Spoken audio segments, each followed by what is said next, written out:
2, 1, 0.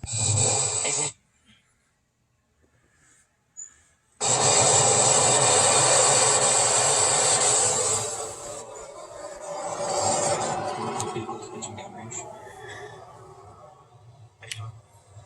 They doing chamber pressure here nominal.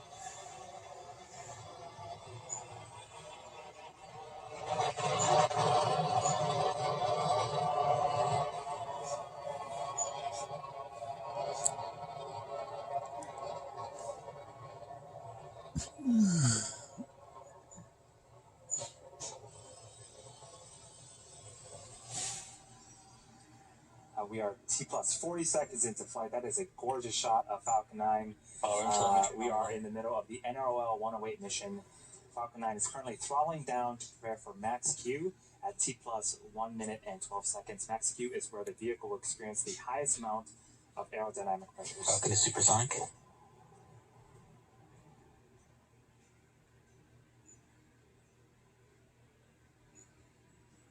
Maximum aerodynamic pressure. And we've passed max Q. All is looking good with the stage 1 trajectory. In about a minute, we'll have 5 events happening back to back. First up is main engine cutoff. We also refer to that as MECO. This is where all 9 Merlin engines on the first stage will shut off to slow the vehicle down in preparation for the second event, stage separation. During stage separation, the first and second stage will separate from one another. The third event is second engine start, or SES1. This is where the single Merlin vacuum engine on the second stage will ignite. The fourth event is boost back burn for the first stage. And the last of these 5 events is fairing deploy, where we will jettison the nose cone at the top of our second stage. A reminder, again, we won't be broadcasting the fairing deploy at the request of our customer, but we should get audio confirmation of it. We're about 15 seconds away from the first of those 5 events, main engine cutoff.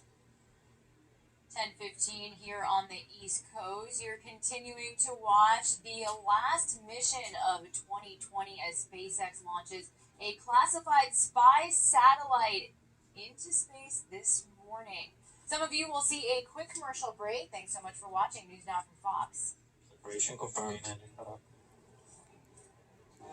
We know you've got your hands full at home. I'm building a spaceship. So Instacart is here to help make grocery shopping a little easier. Choose which store to shop from, what items you need, and how you want them. And a shopper will safely deliver them contact-free in as fast as 2 hours. Because between teaching, cooking, and parenting, you could use one less job to do.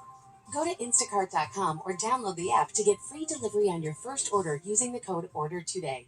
You can't claim that as a dependent.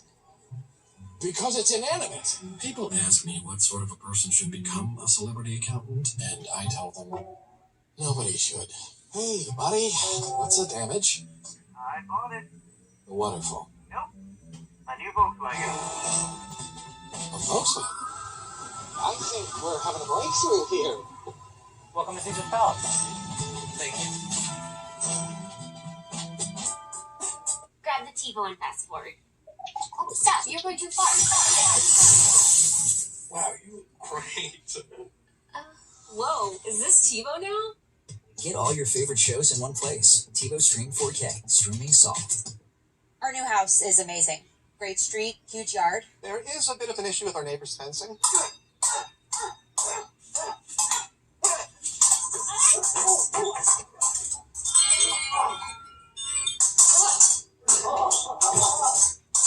At least Geico makes bundling our home and car insurance easy. Which helps us save even more. Hey, Sarah, hey, Gina. Push it. What? Wait out. For bundling made easy, go to geico.com. Our first stage makes its descent back towards Earth. Acquisition signal to Hampshire. Those periodic plumes of gas that you're seeing, that's nitrogen gas from our attitude control systems. Those help to orient the Falcon 9 first stage as it returns back to Earth. In order to land, the first stage has 2 more burns left. Next up is the entry burn, where 3 of the Merlin engines will reignite. This helps to slow the stage down as it re-enters the upper parts of the Earth's atmosphere. We're about 90 seconds away from that second burn.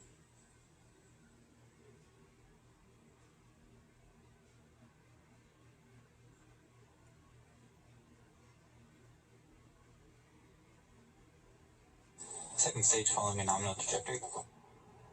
Second stage seems to be doing great. If you've been watching our previous webcasts, usually at this point we have a view of our first and second stages.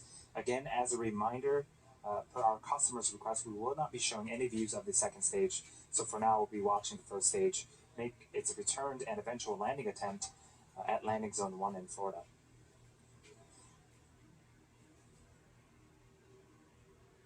Just under a minute away from the second of 3 burns. You can see that our hypersonic grid fins have also deployed. Those are the honeycomb-like structures that you see on screen right now. Those help to guide the rocket back during its descent as well.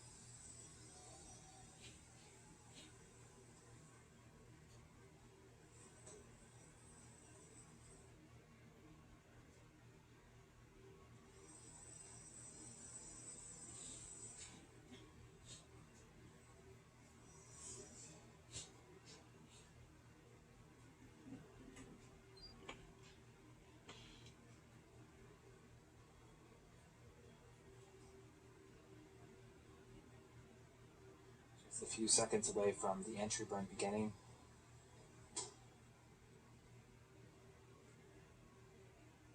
Stage 1 entry burn startup.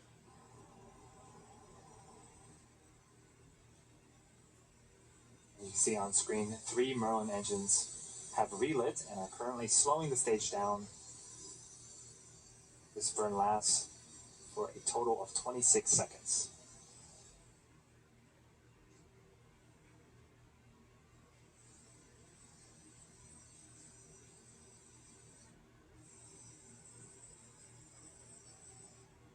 Stage 1 entry burn shutdown. And the second burn for the first stage is done. Next up is the landing burn. About 40 seconds away. During the first stage landing burn, a single Merlin engine will relight and slow the vehicle down for its 5th landing attempt at landing zone 1 in Florida. About 25 seconds later, you can see that we can start to see the Earth approaching as the first stage continues to make its descent. As a reminder, we are ending the webcast after Falcon 9 lands, and we won't be sharing any views of our second stage at the request of our customer.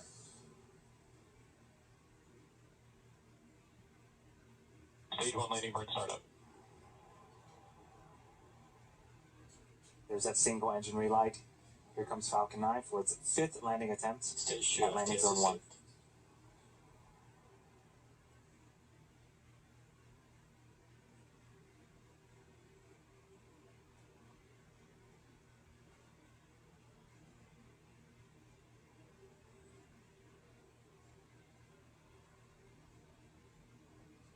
Stage 1 landing like the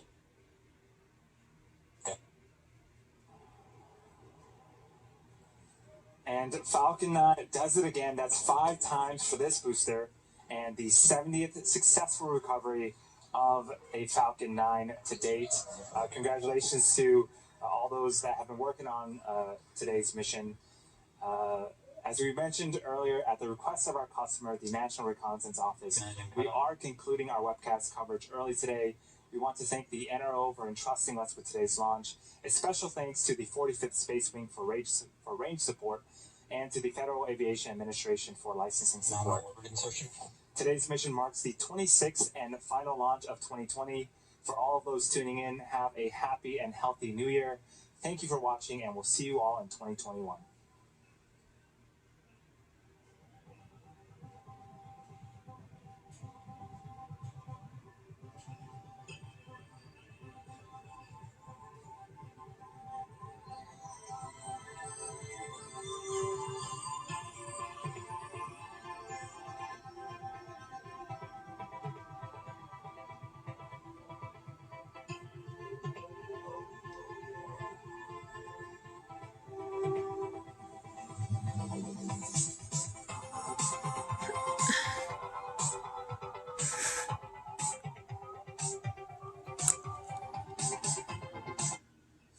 Another successful mission of SpaceX, the 26th and the final for 2020. That was the Falcon 9 satellite that they had launched.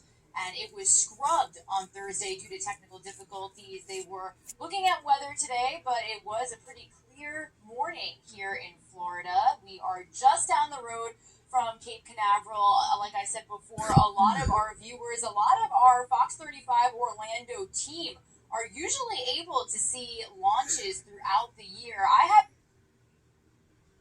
am looking forward to seeing many more this coming year in 2021.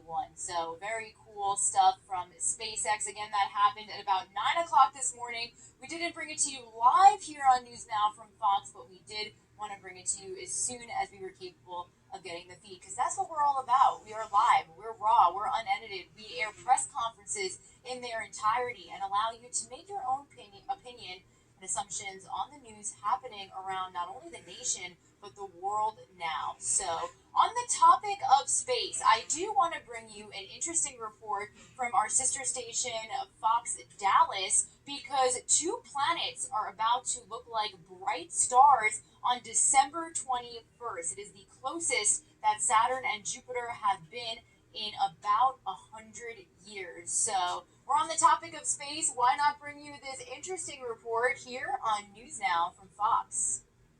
Jupiter and Saturn can be seen creeping closer together in the night sky this week. On Monday, the winter equinox, the two planets will line up almost perfectly to look like a bright double planet in the night sky. It's being called the Christmas star. And joining us this morning to talk about this is Dr. Mary Urquhart with UT Dallas. Thanks for being with us. This is the first time this happened in 800 years? Well, this is the first time it will be visible in 800 years. So the last time the planets Jupiter and Saturn were this close together in our sky was actually 1623. But then the conjunction happened really close to the sun. And so it was difficult for us to see. Or I should say people then. Okay, so yeah. So it's going to look like the two planets are going to be so close. Like right now, they're kind of a little far apart. They're going to merge, and finally basically look like they're touching, right? Yeah, so it may look like they merge into a single planet, or you could see them just a little bit apart from each other. If you hold out your arm and hold your pinky up at arm's length, that's about 1 degree in the sky, and this will be about 1/10 of that in separation. And southwest sky, is that where we look? I mean, if there's no clouds, we need no clouds. Absolutely, yeah. So without clouds in the southwest, close to where the sun set, is where you will actually see this conjunction. Okay, when is this going to happen again in case I miss it? So the planets are already moving closer together. There's a wonderful view last night and the night before, and of course tonight, unfortunately, will be cloudy. But the best view is going to be on our winter solstice, so March 21st. Excuse me, December 21st. December 21st, yes. But it's not going to happen again. Like, if you miss this one, you're going to have to wait till, 2080 is what I heard. Is that true? Yeah, so March 15th, 2080 is going to be the next opportunity. So just a mere 6 years. Yeah, and fairly easy. I mean, this is something you can see with your eye. You don't necessarily need a telescope. Now, what's wonderful about viewing the planets is Jupiter and Saturn are bright in our sky, particularly Jupiter. It's going to be brighter than any star around it, and you can see them even in light-polluted Dallas-Fort Worth area. Nice. And afterwards, they'll start moving apart, so you can kind of watch them move apart, too, as the days go on? Absolutely. So this is a wonderful opportunity for families to go out and observe the sky and watch the planets coming together over the nights, and then watch them move apart again. All right, a little Christmas kiss, if you will. And then they'll part their ways. Appreciate it. Thanks for joining us and explaining. We appreciate it.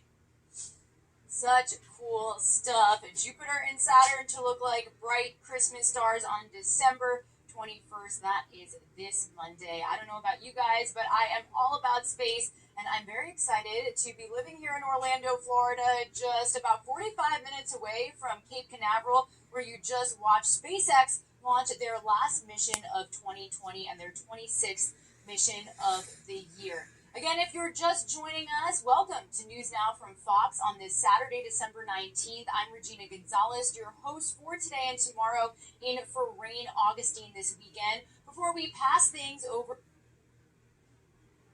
in Los Angeles, Stephanie Weaver will be joining you guys at approximately 1 in the afternoon Eastern Time. I do want to show you that we are on standby for a briefing from the Department of Defense. That's following the latest FDA approval for the Moderna vaccine that happened just last night, and we are expected to get a live Operation Warp Speed briefing just here in a few minutes. Taking a live look at the nation's capital on this Saturday, December 19th. A lot happening in the world right now as far as COVID-19. The United States getting permission to distribute a second vaccine in just a week. Staying on the topic of space, I do want to bring you the latest from Vice President Mike Pence. He hosted a Space Force birthday celebration yesterday, being the first anniversary of the U.S. Space Force, and the Trump administration is now announcing that its members will be known as Guardians. So I do want to bring you that event if you missed it on News Now from Fox, and when we do get that Warp Speed briefing started, we will cut into that, because we are all about the live, the raw and unedited, and bringing you what's happening around the world. So to the White House we go, before we hear from the Department of Defense on the latest COVID-19 vaccine distribution. Some of you will also see a quick commercial break while we're here. Vice President Mike Pence and the U.S. Space Force making remarks at a first birthday party. Since the dawn of the space age, the United States has long understood that access to space and freedom. That lightning! It took us somewhere. What is that? Come on! Let's go, big boy! Ever since Daryl's family started using gay flings, their laundry smells more amazing than ever. Honey? Isn't that the dog towel?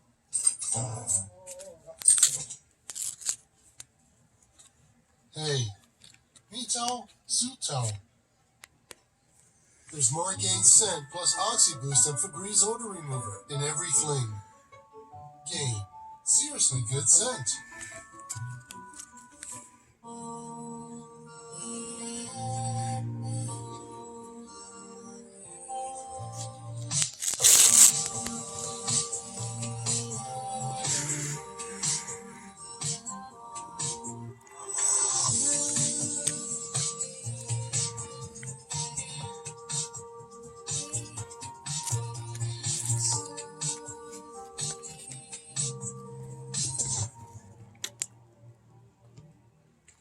Geico makes the claims process so easy, I can file and manage my claim all in the Geico app. It's not just easy, it's giving your dog your fitness tracker easy. Good boy. Yes, you got it. Whew! Already got my 40,000 steps today. Can I get a what? No pain, no gain. It's Geico Easy with fast and convenient claim service. Look how fast I'm running. Good boy, Chester. To a critical moment in our nation's history. Crucible of America's Revolutionary War. The Air Force became an independent service after the Allied victory in World War II, as America steeled itself for a new Cold War. And with the re-emergence of great power competition in all domains, the nation established the United States Space Force. While each service's culture and mission are distinct, what is common between us is the warfighting spirit and commitment to victory embraced by America's treasure, its all-volunteer force. The members of the Space Force are no different.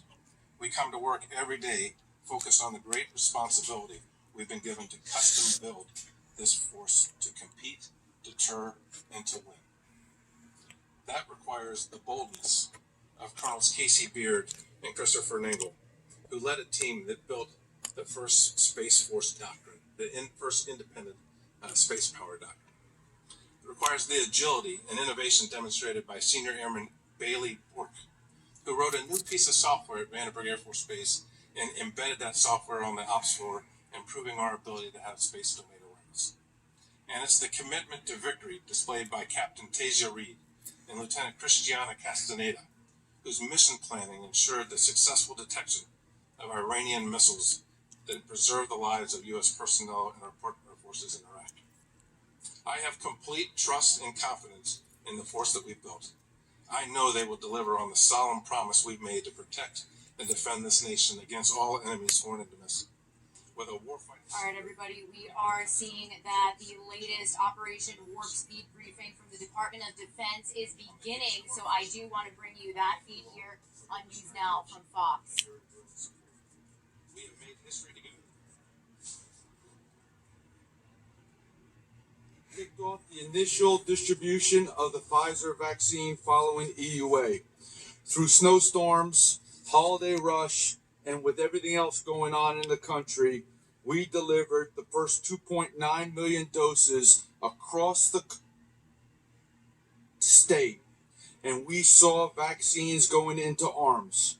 What a remarkable feat, and we should all be proud of what has happened, but I want to particularly praise the great men and women of Pfizer, McKesson, UPS, and FedEx for a truly outstanding job. Thank you. Last night, the FDA granted emergency use authorization to Moderna. In America, we are ready to distribute that vaccine. Just as we did last week with Pfizer, we are prepared. So what does the playbook look like? Distribution of Moderna vaccine has already begun.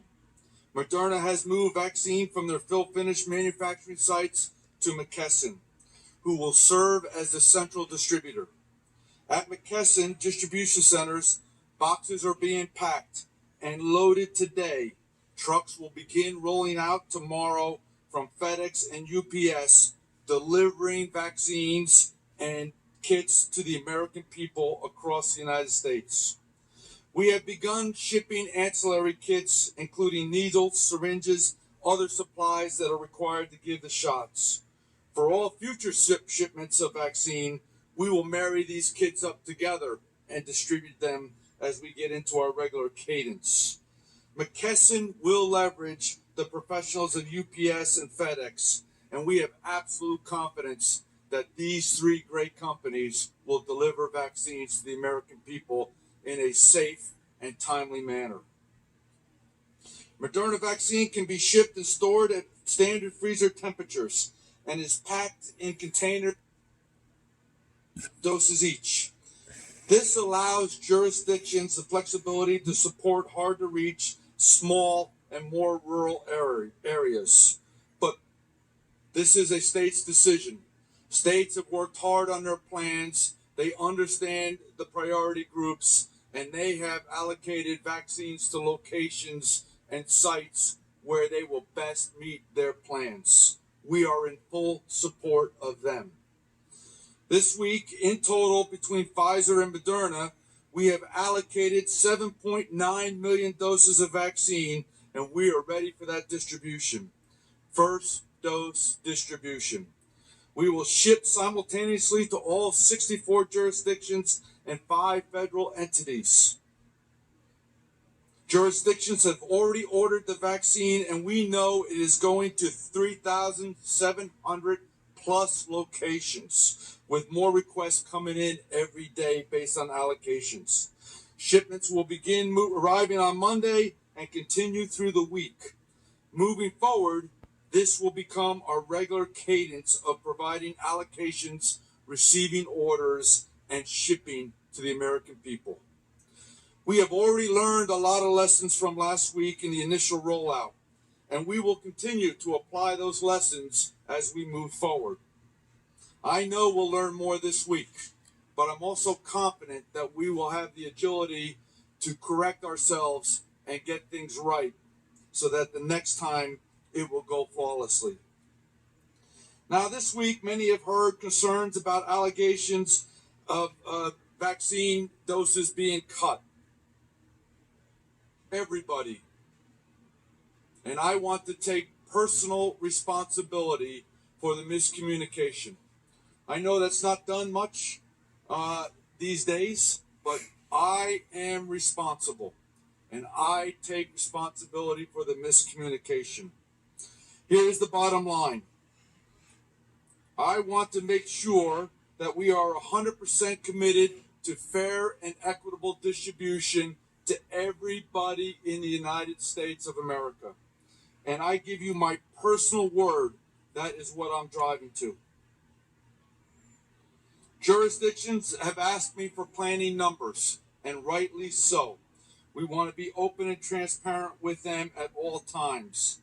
I have to work on the estimates that we know, and we provide them forecasts accordingly. But vaccine manufacturing is a very arduous, technical capability, and we work hard in collaboration with them to know the process, to understand where we're at with the process, and then to make our best forecasts accordingly. But at the end of the day, what should really give you great confidence, everybody in America should have great confidence. The FDA is the gold standard, not just in America, but around the world. And they require the highest levels of review at the highest standards before doses of vaccine are released to the American people. I personally appreciate that. At the end of the day, the number of doses available to us to allocate ended up being low. We gave forecasts to the jurisdictions, and governors and states worked their priorities against those forecasts. When we had to decide what was going to eventually be shipped out, I had to lower the allocations to meet the releasable doses that were presented to me. We look at this every day and every week, all right? And only when I am confident that the vaccine is releasable and that I have first and second doses can I move it forward. So to the governors, to the governor's staffs, please accept my personal apology if this was disruptive in your decision making and in your conversations with the people of your great state. I will work hard to correct this, and we have done several things to do this right. Because this is a Herculean effort, and we are not perfect. The key is to be transparent and to openly communicate at all levels, step by step. To that end, we are in constant dialogue with both industry partners to ensure doses are available. But here's the key. The doses must be releasable in accordance with the FDA. We have developed a cadence that we are briefing to public health officials. We started last night. We're briefing it again today. And I will personally brief governors on Monday. That will provide more predictability to the outcome we're trying to achieve.